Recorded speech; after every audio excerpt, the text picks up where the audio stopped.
Le fait d'être sur un territoire comme la plaine de Versailles est aidant pour mon installation, du fait qu'on a beaucoup de clientèle parce qu'on est sur un territoire où il y a énormément de gens qui vivent. Et on est aussi sur un territoire où on est aidé notamment par l'association de la plaine de Versailles qui soutient les agriculteurs et les producteurs locaux. C'était plutôt un soutien moral pour pouvoir s'installer, pour pouvoir expliquer aux gens l'importance d'avoir des animaux dans notre plaine. Je pense que ça nous permet de nous inscrire dans la durée, ça nous permet aussi d'aider des collègues qui n'ont pas des grosses structures, par exemple le verger de Zir qui vend ses pommes mais qui vend aussi ses légumes, c'est pas une très grosse structure, elle ne peut pas se permettre d'avoir une boutique, donc de l'aider à vendre à la boutique, et ben ça nous permet aussi de faire une émulsion de tout ça et vraiment de travailler sur la proximité. Plus on a de produits dans la boutique, plus on attirera des clients aussi.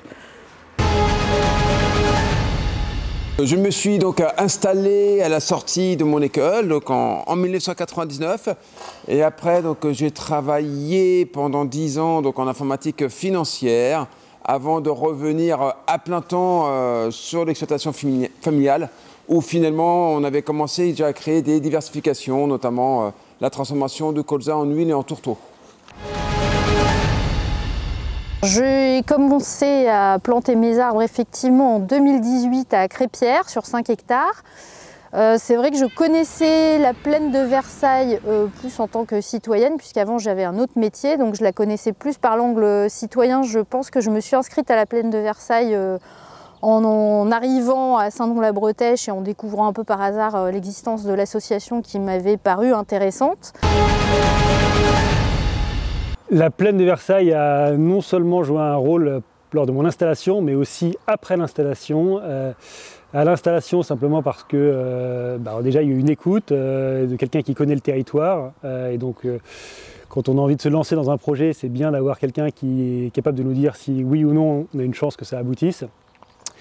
Et puis, par la suite, dans la relation avec les élus ou avec les riverains, c'est un réel soutien. Et dans un périmètre urbain, quand on fait de l'agriculture, c'est pas toujours simple. Donc au quotidien, il y a une grosse aide de la plaine de Versailles. C'est indispensable d'avoir ce lien. C'est un gros travail qui est fourni par l'association de la plaine. L'agriculture, c'est le temps long, c'est le temps même très long, c'est le temps des saisons. Et c'est pas toujours très simple. Et donc on se fait pas toujours comprendre. Quand on a besoin de s'installer, quand on a besoin de bâtiments, quand on a besoin juste de circuler avec des engins agricoles, on a besoin de cette aide de l'association de la plaine pour porter notre voix au quotidien.